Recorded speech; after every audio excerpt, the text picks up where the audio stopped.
Salut tout le monde! Nos deux exemples pour la section sur la contraction des longueurs, ce qu'on va faire, c'est qu'on va revenir sur deux exemples qu'on avait traités dans la section sur la dilatation du temps. Sauf que cette fois-ci, on va s'intéresser avec qu'est-ce qui se passe avec les longueurs ou plutôt les distances parcourues.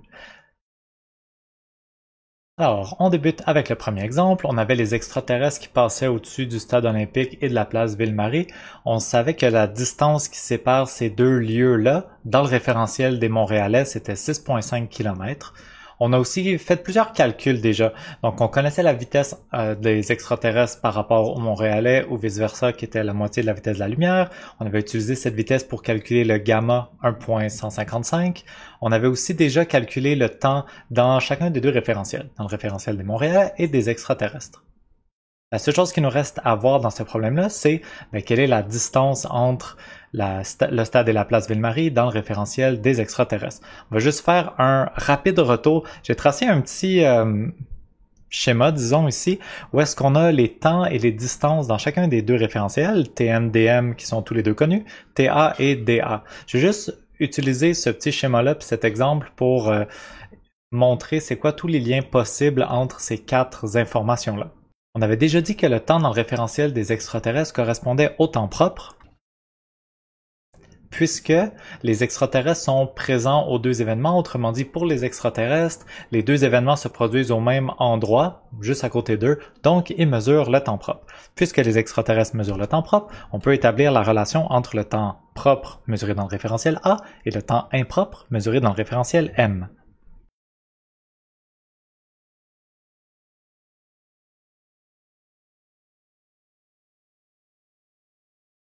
Et voilà pour le lien entre les deux temps, c'est établi avec la dilatation du temps. On a vu aussi qu'on peut passer du temps à la distance dans un même référentiel en utilisant la notion de vitesse. Donc, je vous montre ici.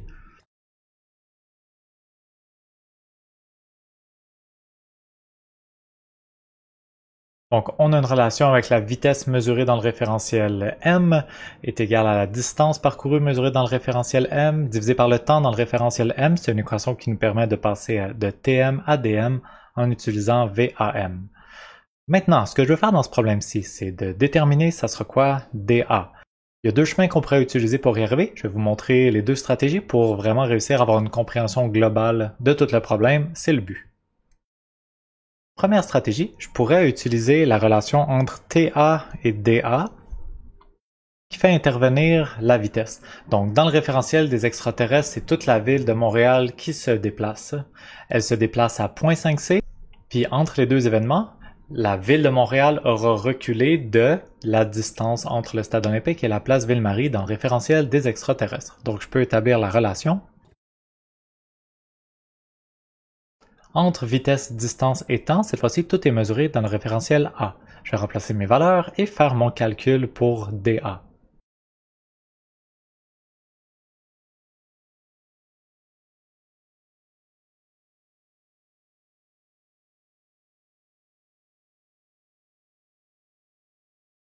Voici ma première réponse, donc 5,625 km, c'est la distance entre le stade et la place Ville-Marie dans le référentiel des extraterrestres. On constate tout de suite que cette distance-là est plus courte que la distance mesurée dans le référentiel des Montréalais. Ceci étant dit, ça ne nous permet pas automatiquement de conclure que puisque dA est plus petit que dm, dA est donc contracté et dm est donc propre. Ça ne veut pas nécessairement dire ça. Ce serait tout à fait possible qu'on ait un problème dans lequel les deux référentiels présents mesurent une distance impropre, que aucune de ces deux distances-là serait propre. Donc pour déterminer s'il y a une distance propre dans ce problème, si les Montréalais mesure une distance propre, il faut vraiment revenir toujours à la condition qui permet de savoir si on mesure une distance propre, c'est-à-dire dans le référentiel des Montréalais. Est-ce que le point de départ puis le point d'arrivée de ce qu'on veut mesurer sont bien immobiles par rapport à ma règle? Dans ce cas-ci, c'est tout à fait le cas. La ville de Montréal est immobile dans le référentiel de la ville de Montréal, dans le sens que le stade et la place Ville-Marie sont pas en train de bouger dans le référentiel des Montréalais. Donc, c'est vrai que les Montréalais vont mesurer une distance propre entre le début et la fin du parcours des extraterrestres.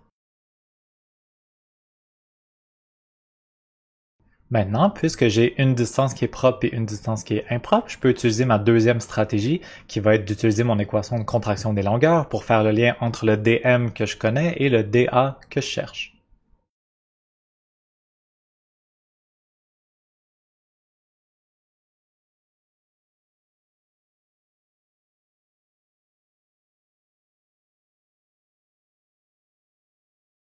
Et voilà, en remplaçant les chiffres, ça nous donne encore le dA, la distance qui était inconnue. Vous remarquez peut-être qu'il semble y avoir une légère différence sur le quatrième chiffre significatif sur la vitesse. C'est juste parce que le gamma qui est ici a été approximé. Dans le fond, là, j'aurais pu garder plus de précision sur mon gamma, puis j'aurais obtenu vraiment exactement les deux mêmes réponses pour le dA. C'est tout pour cet exemple-ci. J'espère que le petit schéma là, avec les deux temps et les deux distances vous a aidé à vraiment bien placer qu'est-ce qui est quoi pour ce problème-là. On va faire encore exactement la même stratégie pour attaquer le prochain exemple avec le Romanov-Fafard qui fait un voyage interstellaire. On va conclure notre vidéo avec le dernier exemple, l'exemple où est-ce que les passagers du Romanov-Fafard partaient de la Terre et allaient jusqu'à l'étoile Proxima Centaurus. Dans ce problème-là, on nous avait donné la distance entre la Terre et la prochaine étoile dans le référentiel de la galaxie, 4.22 années-lumière, puis on avait donné le temps dans le référentiel du Romanov-Fafard, 3 ans. Dans ce problème-là, on avait été capable de calculer, dans le fond, le temps qui s'était écoulé dans le référentiel de la galaxie. On l'avait calculé de deux façons différentes. On avait aussi réussi à trouver la vitesse entre les référentiels R et G, puis à calculer le gamma RG. Tout ça, c'est des informations connues. Il nous reste juste maintenant, on avait promis là, que dans la prochaine section, on allait calculer des R. Ben, c'est le moment. On va faire ça. On va encore le faire avec les deux stratégies différentes. Fait qu'on va utiliser l'équation pour la vitesse, puisqu'on connaît déjà VGR et TR. Puis on va utiliser la relation entre DG et DR, qui est l'équation de contraction des longueurs. Commençons avec ça. Il faut commencer par identifier qui va mesurer la longueur propre ou la distance propre. Ben, ce qu'on avait dit là, c'est que dans le référentiel de la galaxie, la Terre ou le système solaire puis les autres étoiles sont à peu près immobiles les uns par rapport aux autres. Donc, dans le référentiel de la galaxie, la Terre et Proxima Centaurus sont immobiles. Donc, le référentiel de la galaxie va simplement mesurer la distance propre entre la Terre et Proxima Centaurus.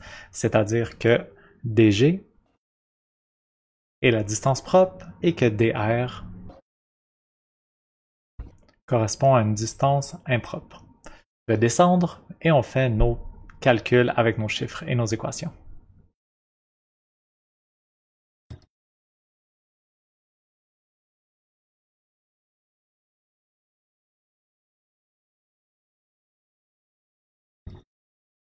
Et voilà, en utilisant l'équation de contraction des longueurs, j'écris que la longueur contractée dans le référentiel du Romanov-Fafard, c'est la longueur propre dg divisée par le gamma rg. Ça donne que je l'avais déjà calculé, donc c'est pas plus compliqué que ça.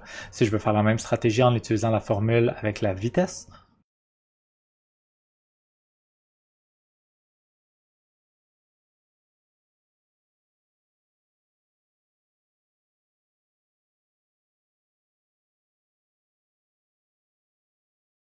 en utilisant la stratégie avec la relation entre vitesse, distance et temps, ça fonctionne également, ça donne la même réponse. Remarquez que pour ce qui est des unités, j'avais la vitesse de la lumière multipliée avec des années, donc ça donne des années-lumière. Tout simplement, j'ai pas besoin de tout convertir dans les unités internationales. On peut rester avec des vitesses en termes de C et des temps mesurés en années. Pas plus compliqué que ça. Voilà, c'est tout pour nos deux exemples sur la contraction des longueurs. Merci beaucoup d'avoir écouté, j'espère que tout est clair.